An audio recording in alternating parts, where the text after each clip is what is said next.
ان العبد اذا قام يصلي اوتي بذنوبه فوضعت على رأسه او عاتقه. کہا جب بندہ نماز پڑھنے کے لیے کھڑا ہوتا ہے تو اس کے گناہوں کو اس کے سر کے اور اس کے کندھوں کے اوپر رکھ دیا جاتا ہے.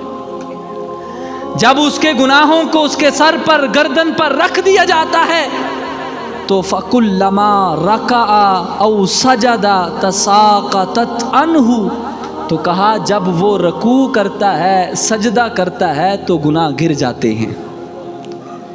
تو اس لیے کہا اگر زیادہ گناہ ہے نا تو زیادہ لمبا سجدہ کرو تاکہ وہ گناہ گرتے جائیں. زیادہ لمبا رکوع کرو، وہ مرغے والی مثال نہ بنے. سجدہ لمبا کرو، رکوع لمبا کرو. کیوں؟ تمہارے گناہ زیادہ گر جائیں.